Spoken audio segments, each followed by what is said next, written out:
Oi, ouvinte, tudo bom com você? Eu sou Viviane Carvalho e está começando mais um devocional do Temor e Tremor. E o texto se encontra em Atos 13, do verso 1 ao verso 12. E nós iremos tratar da primeira viagem missionária de Paulo, mas antes nós iremos orar. Senhor nosso Deus, em nome de Jesus, Pai, nós nos colocamos, Pai, diante de Ti. Eu quero pedir, meu Pai, a Ti que o Senhor venha me capacitar para essa obra e que o Senhor venha, meu Pai, usar, meu Pai, esse devocional para falar o coração das pessoas. Que o Senhor venha, Pai, abençoar esse projeto e que o Senhor venha, meu Pai, capacitar cada um de nós para levar a Tua palavra. Abençoa também, Pai, cada um dos ouvintes, que eles possam compreender, meu Pai, a Tua palavra. Em nome de Jesus, amém.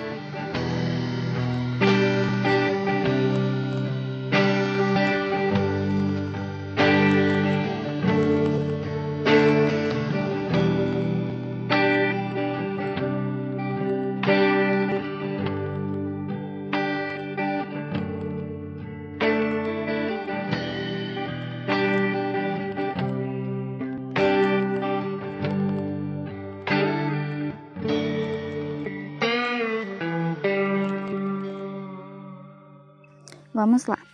Gente, é interessante sobre a questão da primeira viagem missionária de Paulo, que essa viagem ela contém um relato da primeira atividade, né, de Paulo com Barnabé. E é a viagem que mais se enquadra nessa categoria por conta que nas outras duas viagens seguintes que Paulo vai fazer, ele passa um longo tempo, né, nessas cidades. Geralmente ele fica em cidades estratégicas, né, como Corinto e Éfeso. E o texto que nós iremos tratar hoje, ele trata do primeiro ato planejado de missão estrangeira por representantes de uma igreja específica, no caso de Antioquia. E se iniciou com a decisão da igreja, que foi logicamente inspirado pelo Espírito Santo. Vamos à leitura do texto. Nós vamos ler do verso 1 ao verso 5, que trata do chamado do Espírito Santo e envio de Paulo e Barnabé. Diz assim: Na igreja de Antioquia havia os seguintes profetas e mestres: Barnabé, Simeão, chamado Níger, Lúcio de Cirene, Manaém, que havia sido criado junto com o governador Herodes, e Saulo. Certa vez, quando eles estavam adorando o Senhor e jejuando, o Espírito Santo disse: Separem para mim Barnabé e Saulo, a fim de fazerem o trabalho para o qual eu os tenho chamado. Então eles jejuaram e oraram, e puseram as mãos sobre Barnabé e Saulo, e os enviaram na sua missão. Barnabé e Saulo, tendo sido enviados pelo Espírito Santo, foram até a cidade de Seleucia, e dali embarcaram para a ilha de Chipre. Quando chegaram à cidade de Salamina, começaram a anunciar a palavra de Deus nas sinagogas, e eles tinham João Marcos para ajudá-los no trabalho missionário. Se nós formos fazer uma busca, né, sobre a procedência dos líderes que são citados no verso 1, nós vamos perceber que eles possuíam etnias diferentes. E isso demonstra, né, a diversidade que havia naquela igreja. Por exemplo, Barnabé, ele era um judeu natural da ilha de Chipre. Simeão, muitos acreditam que ele era africano, porque a palavra Níger, né, do latim negro, significava de compleição escura. Então, muitos acreditam que ele era africano. E uma curiosidade é que alguns sugerem que esse Simeão é o mesmo homem de Cirene que levou a cruz de Cristo, lá em Lucas 23, 26. Lúcio de Cirene, né? Ou seja, do norte da África, e Manaém, que tinha sido criado com um rei que mandou matar João Batista e escarneceu de Jesus em seu julgamento. E também o Saulo, né? O nosso Paulo, que era judeu, nascido em Tarso da Cilícia, e que também era cidadão romano. Então, nós percebemos que havia essa diversidade. E desses 5 líderes da igreja, Barnabé é citado primeiro, né? Ele ganha meio que uma posição de destaque. Talvez por conta de que a igreja de Jerusalém havia o comissionado para ministrar as necessidades espirituais dos crentes em Antioquia. Tem até um hino, né, do cantor cristão que trata sobre Barnabé, que era natural de Chipre, né, que havia sido colocado como líder, né, da igreja de Antioquia. Nós vemos também que a igreja de Antioquia, ela estudava a palavra de Deus, né, conforme nos é dito no verso 1, que eles buscavam a face do Senhor em oração e que eles obedeciam a Deus, né, como nós vemos demonstrado na prontidão com que eles enviaram os dois, né, para a obra missionária. E também que havia profetas e mestres, né, ou seja, haviam pessoas que pregavam e ensinavam a palavra. Nós vemos então que o Espírito Santo ele entra em ação naquele momento em que eles estão buscando o Senhor e aparta 2 varões, né, para a obra missionária. O Espírito Santo ele age de uma forma tão livre ali naquele momento e conduz, né, o destino da igreja, conduz ali a primeira ação da igreja de enviar aqueles 2 servos. A orientação do Espírito Santo, ela vem em um momento, né, de adoração e em um momento de estudo da palavra e geralmente não vem separado, né, desvinculado da palavra do Senhor. E esse Espírito, ele se manifesta a essa igreja, né, essa igreja de Antioquia, que era uma igreja centralizada na palavra, uma igreja também que orava e jejuava, conforme nos é dito no verso 2 e verso 3. Nós aprendemos, então, aqui que não é possível fazer as obras de Deus sem a direção do Espírito Santo. Ele que foi enviado, né, para estar conosco, para sempre conosco, como Jesus diz, ele nos guia a toda a verdade. Então, nós precisamos realmente do Espírito Santo para fazer as obras de Deus, né? Nós precisamos do Espírito de Deus para fazer as obras de Deus, para que seja realmente efetivo. Então, a igreja, nem nós, né, podemos conseguir uma única conversão verdadeira, né, sem a obra do Espírito Santo. Pode ser que nós venhamos a fazer parte de movimentos de avivamento, né, entre aspas, e consigamos, através da nossa retórica ou através de efeitos humanos, produzir um certo despertar emocional das pessoas, mas a conversão verdadeira, ela é uma obra de Deus. E essa obra é uma obra tão delicada e tão profunda que só mesmo o Espírito de Deus ele consegue adentrar no coração do homem e produzir esse arrependimento. Então não é algo que a gente consiga fazer, né, por nós mesmos, pelos nossos esforços. E sem a presença desse Espírito, esses missionários, né, eles não teriam virtude e poder para pregar com tanta ousadia, para fazer as obras, né, que nós iremos ver no livro de Atos. Sobre o local, Seleucia, essa cidade, né, ela servia como um porto marítimo para a cidade de Antioquia. Então, essa cidade ela estava localizada às margens do rio Orontes e próxima à costa do Mediterrâneo. Depois, nós vemos que eles pregavam nas sinagogas, né? Há quem diga que as sinagogas são o melhor lugar para começar uma rebelião, né, entre aspas, por conta que as pessoas poderiam ensinar pessoas que já eram meio que religiosas, né? Então, elas eram, digamos, mais abertas.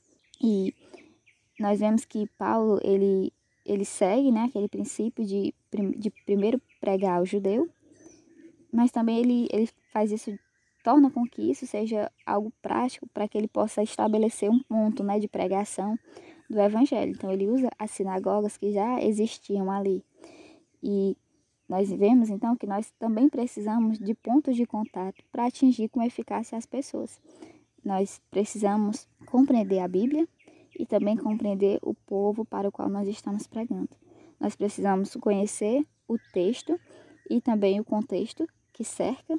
Nós precisamos ler as Escrituras e também a cultura e trabalhar com isso, né? Trabalhar com esses aspectos e aproveitar as portas abertas para pregar o Evangelho, como Paulo e Barnabé fizeram. Nós vemos que Lucas ele não menciona o que foi que aconteceu, né? Qual foram os efeitos dessa pregação na sinagoga. Mas nós vemos através do emprego do verbo, né, grego, indica ali que Barnabé e Paulo eles continuaram pregando a palavra de Deus por um certo tempo. E nós podemos supor, por exemplo, que provavelmente os apóstolos eles começaram um trabalho de provar através das Escrituras, né, do Antigo Testamento, que Jesus ele havia cumprido todas as profecias messiânicas. Então, eles fizeram, né, esse trabalho com o povo que congregava ali naquela sinagoga. O segundo bloco, né, desse texto é do verso 6 ao verso 10, que ele vai tratar de como Elimas ele tenta atrapalhar a obra de Deus. Façamos a leitura. Verso 6. Eles atravessaram toda a ilha, chegando até a cidade de Pafos. Ali encontraram um judeu que era mágico e falso profeta, chamado Bar-Jesus. Ele era amigo de Sérgio Paulo, o governador da ilha, que era um homem muito inteligente e procurava ouvir a palavra de Deus. O governador mandou chamar então Barnabé e Saulo. Mas o mágico Elimas, este é o nome dele em grego, era contra os apóstolos. Ele não queria que o governador aceitasse a fé cristã. Então Saulo, também conhecido como Paulo, cheio do Espírito Santo, olhou firmemente para Elimas e disse: Filho do diabo, inimigo de tudo que é bom, homem mau e mentiroso, por que é que você não para de torcer o verdadeiro ensinamento do Senhor? Então, nós vamos ver aí a figura, né, de Elimas, que tinha envolvimento com práticas ocultas, né, com magia maligna, digamos assim. E nós sabemos que, assim como hoje, naquela época também era marcada por muitas superstições.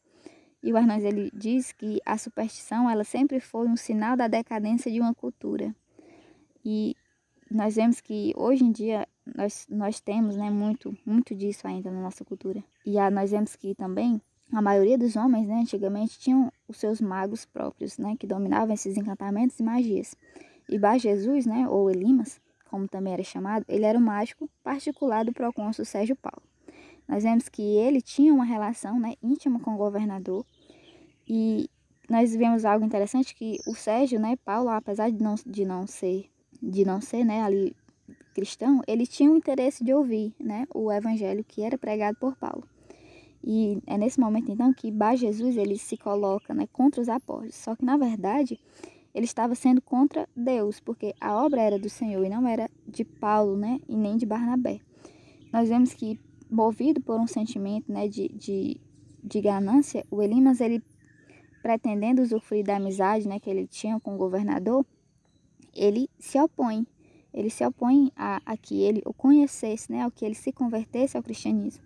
Porque se isso acontecesse, os serviços dele não seriam mais precisos, né? Então ele perderia a sua fonte de renda. O nome dele, Bar Jesus, significava, né, Bar, né, quer dizer filho, né, Jesus, filho de Jesus. E então Paulo, ele vem e chama ele de filho do diabo, né? Porque ele fazia as obras do diabo. Ele trabalhava contra a propagação do evangelho, ele mentia, né, como o pai da mentira, e ele se opunha à verdade. E pregava as heresias, né, ele fazia uma distorção da verdade. Então Paulo vem com essa acusação muito séria. Depois nós temos do verso 11 e verso 12, que o herege, então, ele é castigado e o eleito é alcançado. Agora escute, o Senhor vai castigá-lo. Você ficará cego e não verá a luz do sol por algum tempo. No mesmo instante, Elimas sentiu uma nuvem escura cobrir os seus olhos, e ele começou a se virar para todos os lados, procurando alguém que o guiasse pela mão. Quando o governador viu isso, creu e ficou muito admirado com os ensinamentos a respeito do Senhor Jesus. Então, nesses versos nós vemos, né, que Deus ele vem e mostra, né, que aquela obra era dele, não era dos apóstolos, e então ele recebe um castigo de Deus.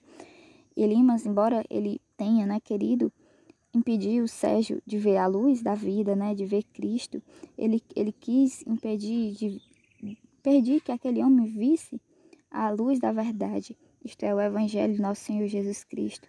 E por conta disso, ele não veria mais a luz do sol. Ele apresentava a escuridão como luz e a luz como escuridão, então ele perdeu esse direito, né, temporariamente, de ver a luz. E nós vemos então que o Sérgio Paulo, ele crê, né? É uma palavra tão pequena, mas que nos faz sorrir ao ler, porque aquele homem, né, ele creu na palavra que estava sendo pregada. Então, aquilo alcançou ele, né, aquela combinação entre a palavra e o sinal, né, o ensino e a derrota do falso profeta.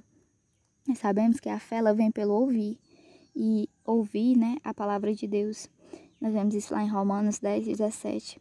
Nós vemos ao longo de toda a narrativa, né, de Atos, que muitas pessoas irão se converter ao ouvirem o Evangelho e ao ouvirem os sinais. Isso também acontece com Paulo, né, com Sérgio Paulo. E nós vemos que ele fica tão maravilhado, né, com os ensinamentos do Senhor, que ele crê, né, imediatamente. E nós não podemos, né, dizer o que foi que aconteceu com Elimas, né, se ele se arrependeu depois, o que foi que houve com ele, o texto não diz. Mas nós temos que o que fica para nós é que aquilo que aconteceu, né, ali foi uma obra do Espírito Santo, né, o fato daquele homem ter crido, né, ter acreditado naquelas palavras. O que fica de lição para nós nesse dia é que, ainda que hajam oposições, ainda que hajam elimas, que possa haver também, né, Paulos e Barnabés, né, pessoas que pregam e que o Espírito Santo ele possa atuar da mesma forma como ele atuava poderosamente no passado, ainda que nós saibamos que de formas diferentes, né, hoje, que ele possa nos ajudar na propagação do Evangelho, que nós não venhamos a ser como Elimas, né, que torcia a verdade, que pregava o erro, mas que nós possamos ser como Paulo e Barnabé, que pregavam o Evangelho verdadeiro.